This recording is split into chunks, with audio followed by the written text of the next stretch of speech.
Hi everyone, welcome to Bay Sunday. I'm your host Frank Malico. We begin with a few plugs like we always do. If you'd like to connect with us or pitch us a show idea, we'd love to hear from you. So go to cbssf.com, click on connect, and we'll get you all the information, all the links to our emails, social media, Facebook, Twitter, the works. Showtime now, and we begin with the movies presented by Queer Women of the Color Media Arts Project. I said this, Qwocmap? Qwocmap. Qwocmap, I got it. Qwocmap promotes films that address central social issues that relate to queer women of color in our community. Their 8th annual film festival is next week, June the 8th through the 10th at San Francisco's Novellas Theater.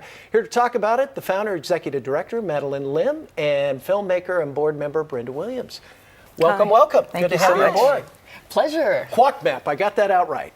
You sure Perfect. did. How did that all start, and when did it start? It started back in 2000, and I was actually traveling with my film on an international film festival circuit back then and realized that there were a small handful of queer women of color making films. And so I came back, started film workshops that are free to the queer women of color community, and that was the beginning. And this started in 2000, and it's grown. I mean, the venues get bigger, you get more and more films, and I know, Brenda, you're a filmmaker, and this is a great opportunity for you to, you know, show off your film and get a little notoriety from that too, right? It is. It's wonderful. This is my 3rd film with Qwocmap. It's a free workshop, and I've enjoyed it so much that I've come back and repeated it twice, and now the 3rd film. And is it making a difference, you think? Or I think it's definitely making a difference, not just for the individual participants and the filmmakers who complete their films, but also just the community, the audience members coming and being able to see their images reflected. I mean, it's not like you can turn on the television set and go to your neighborhood movie theater and find films about queer women of color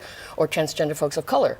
You know, so I think that it's really making a big difference. In fact, this year we have an international partnership with an organization, a sister organization called Mujeres El Borde, based in Bogota, Colombia.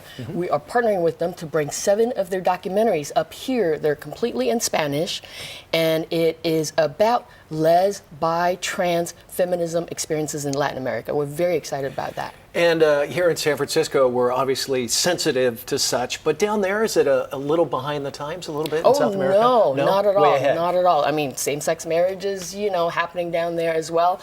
And that's our festival focus this year, actually, which is LGBTQ people of color and same-sex marriage. We're very excited about that theme because, you know, obviously Amendment 1 that passed in North Carolina. We have the repeal of Prop 8, Yes on 8 earlier this year. So we're very excited to be having that conversation among LGBTQ people of color because of the misperception that queers are white and that people of color are straight very often, right? So, you know, it's really important to be queer within our cultural communities. Well, we got a little clip that's promoting the film festival. Let's take a look at that and we'll get your reaction. Here it is.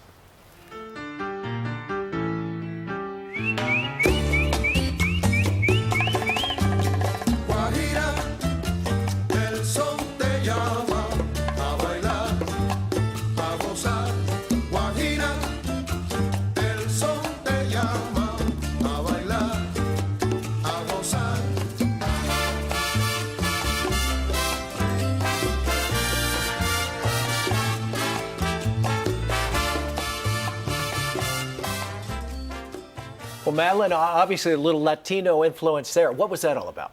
That is actually based on our festival focus. And at the very end shot right there was actually featuring the Novellas Theater at Yerba Buena Center, which is our new venue this year. We're very excited about it because it's got 757 seats. So for the first time, I hope we will not turn away anyone and that there will be just folks flowing in, because every year we've turned away lots of folks. And Brenda, I know you've got a film. This is your Yes. 3rd film that you're showing off at the film festival. Tell us about that, and what is it? The film is called Her Path Home, and it's about a woman who's passionate about running her business, but in the process, she lets a lot of other things go. So she gives up her control to someone else who doesn't make the same decisions that she would make. So she wants to get reconnected with her life, and in doing so, she has to face the decisions that she's made, the choices that someone else has made for her. But she rebounds and she takes control and she finds love, she finds happiness, family, all those things that have been important to her all along. And how has the festival kind of helped you to promote your films?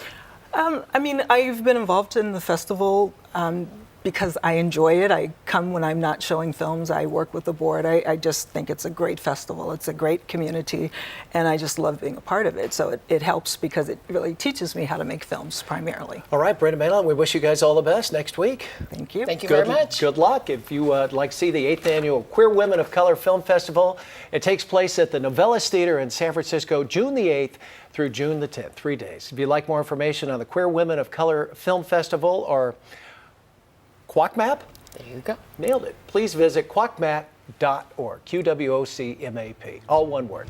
Stay tuned, more Base Sunday coming up next. We'll be right back.